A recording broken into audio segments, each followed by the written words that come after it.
이 시간 주신 하나님의 말씀은 욥기 7장 1절에서 10절입니다. 욥기 7장 1절에서 10절 말씀을 교독하시겠습니다. 이 땅에 사는 인생에게 힘든 노동이 있지 아니하겠느냐? 그의 날이 품꾼의 날과 같지 아니하겠느냐? 종은 저녁 그늘을 몹시 바라고 품꾼은 그의 삭슬 기다리나니 이와 같이 내가 여러 달째 고통을 받으니 고달픈 밤이 내게 작정되었구나. 내가 누울 때면 말하기를 언제나 일어날까 언제나 밤이 갈까 하며 새벽까지 이리 뒤척 저리 뒤척 하는구나.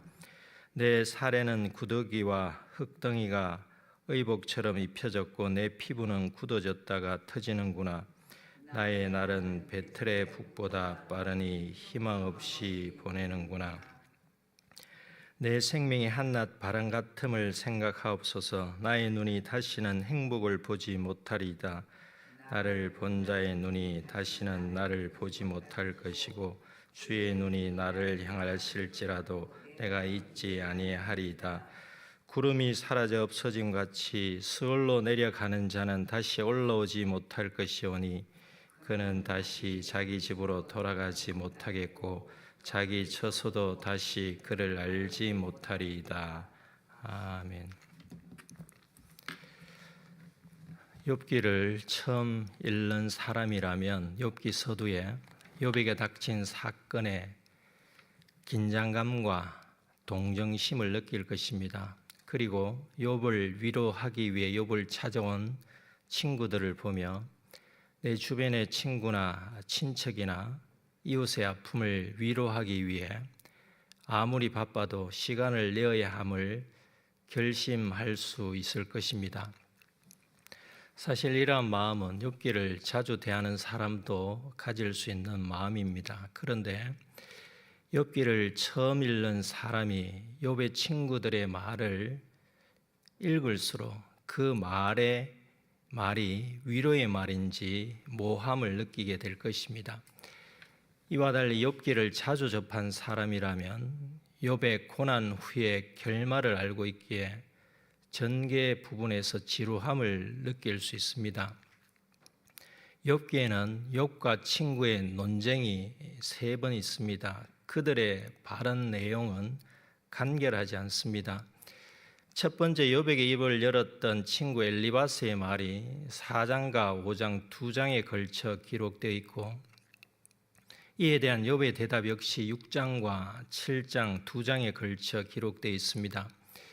이렇게 37장까지 욥과 친구들의 3차례 논쟁뿐만 아니라 욥의 독백 그리고 논쟁 막바지에 끼어든 중재자의 발언도 있습니다. 이렇게 장황한 논쟁 가운데 그들이 말한 한 절 한 절이 진리를 담은 감동적인 메시지로 독자에게 전달되기란 쉽지 않습니다. 그래서 욥기를 자주 접하는 사람들이 욥기를 묵상할 때 전개 내용의 부분보다 전체 주제를 더 생각하는 듯합니다. 가장 많이 생각하는 주제 중 하나는 고난이 아닐까 생각합니다. 그 고난에는 죄를 짓지 않고도 받는 고난, 의인의 고난, 고난 중 인내, 고난 후 받는 복, 고난의 유익 등이 있을 것입니다. 이처럼 고난이 욥기의 중요한 주제임은 분명하나 욥기를 통해서 간과하지 말아야 할 중요한 주제가 있습니다. 인간의 한계와 하나님의 절대 주권입니다.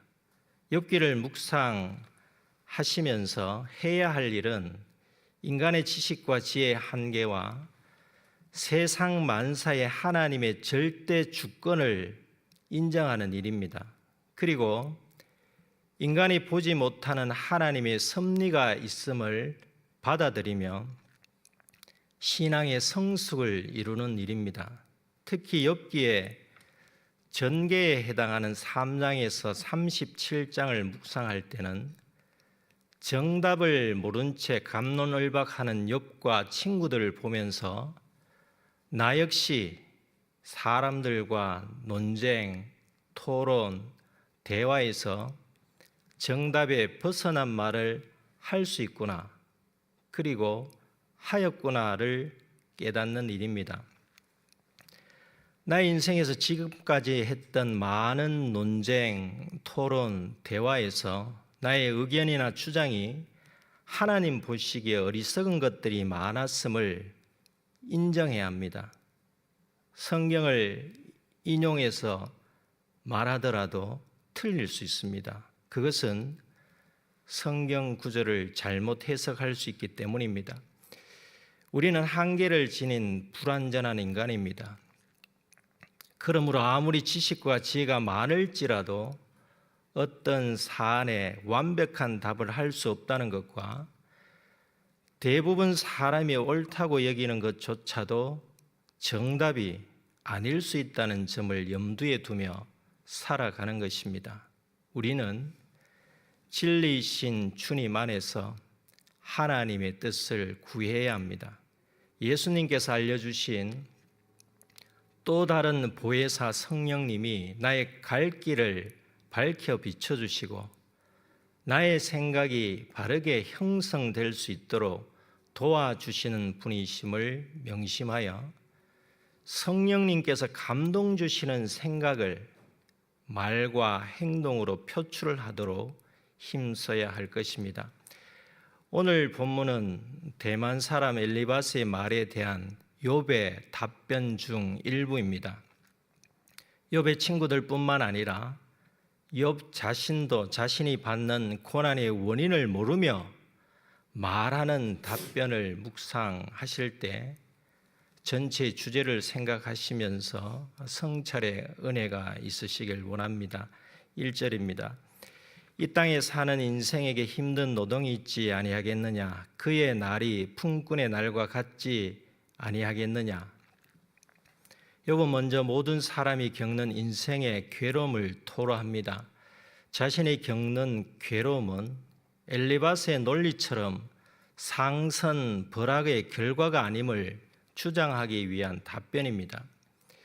여기서 품꾼은 오늘날의 육체 노동자에 비해 훨씬 더 힘든 노역을 하는 사람을 가리킵니다. 그리고 노동으로 번역한 원어 차바는 구약 성경에서 대부분 전쟁 또는 군대로 번역되었습니다.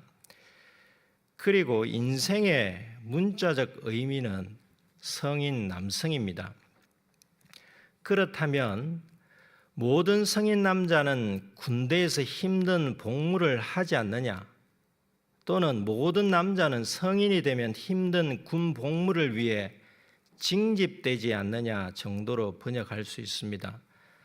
대한민국 남자들은 특별한 사유가 없는 한 군대에 갑니다. 군대에 가기 전에 힘든 마음과 군에 가서 힘든 복무를 경험한 사람은 공감이 되는 표현입니다. 그런데 우리가 읽는 개역개정 한글 성경에서 의역을 한 이유는 2절과 연결하기 위함으로 보입니다. 2절입니다. 종은 저녁 그늘을 몹시 바라고 품꾼은 그의 삭슬 기다리나니. 종은 1절에 힘든 노동을 하는 사람으로도 볼 수 있고 품꾼의 다른 표현으로도 볼 수 있습니다. 어떤 경우라도 종의 의미가 군인을 포함하든 포함하지 않든 종과 품꾼은 자유로운 삶을 살아가지 못합니다. 속박된 삶을 살아갑니다. 종과 품꾼은 고된 노동을 합니다. 품꾼은 하루 벌어 하루 먹고 살아가는 사람입니다. 하루의 품삯을 받지 않으면 삶에 큰 어려움을 겪을 수밖에 없는 사람이기에 하루의 품이 생존과 직결될 뿐만 아니라 하루의 품팔이 이후 저녁의 쉼은 하루의 고단함을 잊게 하는 시간입니다. 이렇게 힘들게 살아가는 사람들을 욥이 인용하여 인생의 괴로움을 토로한 것입니다. 다음으로 욥은 자신의 고달픔을 토로합니다. 3절입니다. 이와 같이 내가 여러 달째 고통을 받으니 고달픈 밤이 내게 작정되었구나. 모든 인생에게 고달픔이 있듯이 욥 자신에게도 고달픔이 있음을 토로합니다. 욥은 하루의 낮 동안 힘든 노동과 괴로움을 그날 저녁과 밤의 쉼으로 회복하는 사람과는 달리 자신은 회복의 시간이 없이 여러 달째 고통을 받고 있음을 한탄합니다. 고달픈 밤이 작정되었다고 말한 것은 당장 회복될 기미가 없으며 앞으로도 회복될 가망이 없음을 한탄한 것입니다. 4절입니다. 내가 누울 때면 말하기를 언제나 일어날까, 언제나 밤이 갈까 하며 새벽까지 이리 뒤척 저리 뒤척 하는구나. 욥이 고달픈 밤이 작정되었다고 말한 것은 단지 하룻밤을 염두에 두고 말한 것은 아닙니다. 자신의 미래가 어두운 밤과 같고 고달픈 밤과 같을 것이라는 한탄입니다. 욥은 낮보다 밤이 더 싫었습니다. 욥에게는 낮이나 밤이나 별 차이 없이 괴롭기는 마찬가지였겠지만 특히 밤이 찾아오는 것을 원하지 않았던 이유는 누워서 잠을 제대로 잘 수 없었고 어두운 밤에 이리저리 뒤척이며 괴로움을 홀로 이겨야 했기 때문입니다. 모든 사람이 잠이 든 밤에는 자신을 간호해 줄 수 있는 사람을 호출하기 어려웠을 것입니다. 다음은 욥이 이리저리 뒤척일 수밖에 없었던 이유를 한탄합니다. 5절입니다. 내 살에는 구더기와 흙덩이가 의복처럼 입혀졌고 내 피부는 굳어졌다가 터지는구나. 이러한 욥의 상태는 사람들이 상상하기 싫은 대목입니다. 구더기가 그의 몸에 입혀졌습니다. 2장 7절이 증가하듯이 욥의 몸에는 머리 정수리부터 발바닥까지 종기가 났습니다.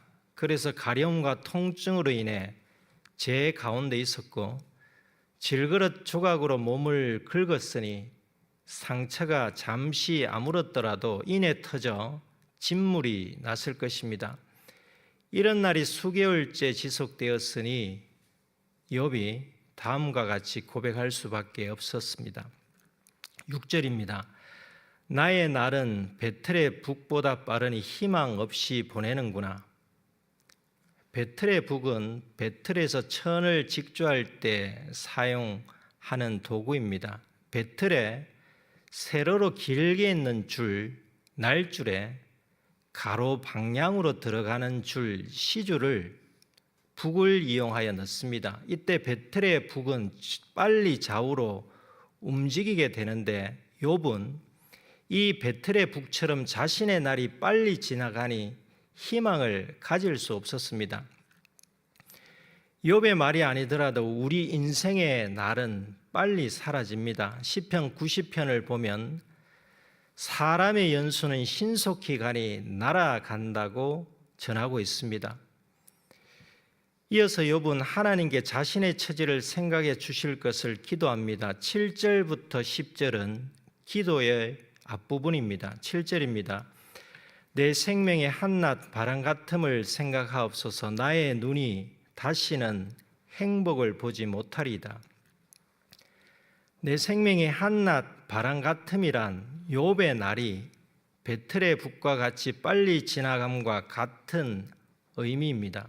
여기서 바람은 호흡할 때 한 번 내쉬는 한숨처럼 순식간에 생명이 끝남을 표현한 말입니다.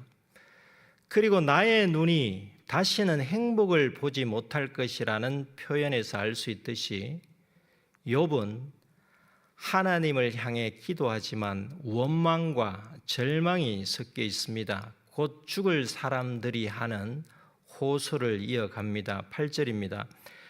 나를 본 자의 눈이 다시는 나를 보지 못할 것이고 주의 눈이 나를 향하실지라도 내가 잊지 아니하리이다.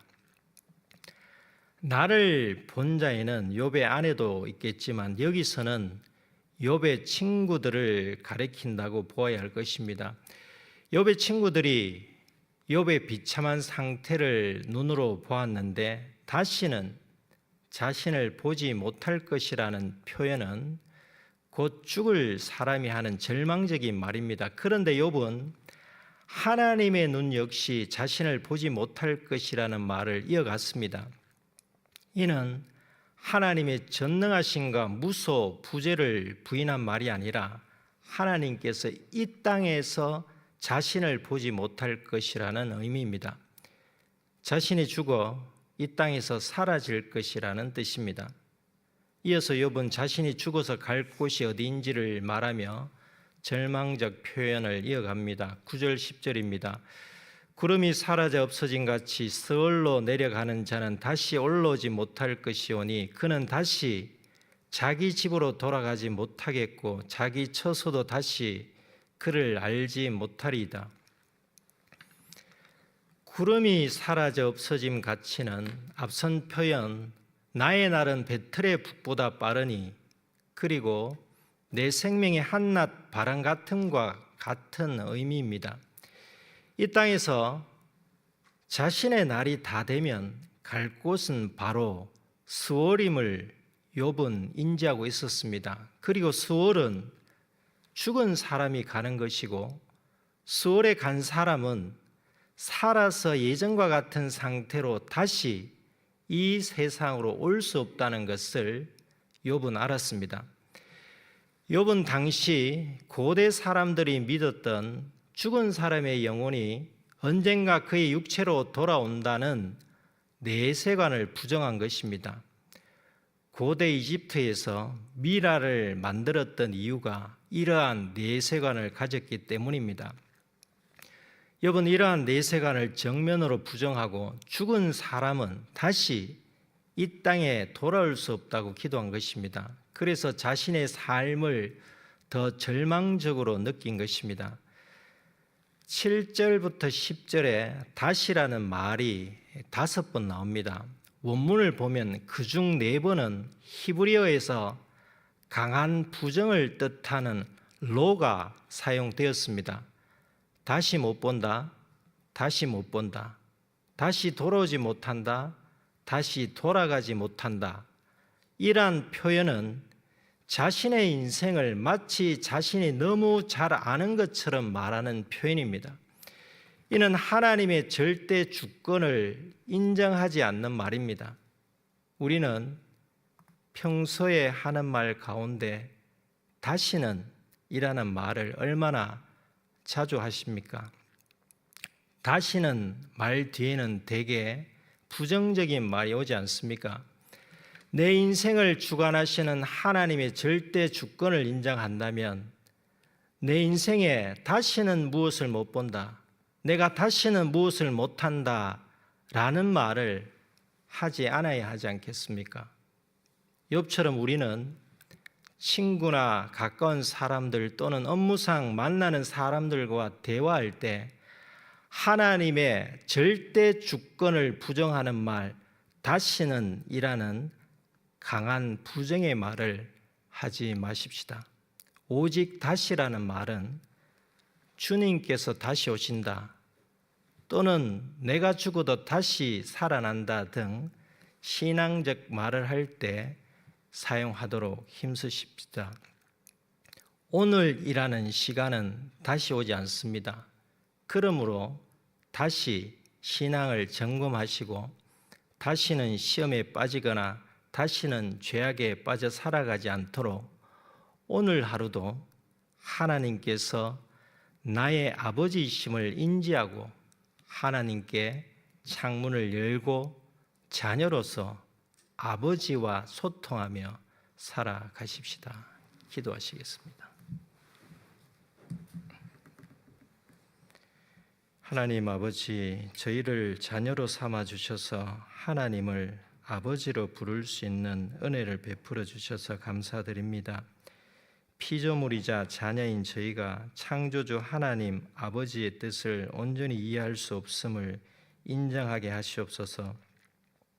한계를 지는 인간이 하나님의 뜻을 온전히 알 수 있다는 교만을 버리게 하시옵소서. 하나님의 절대 주권과 섭리를 인정하며 만사를 바라볼 수 있는 지혜를 허락하여 주시옵소서. 예수님의 이름으로 기도드립니다. 아멘.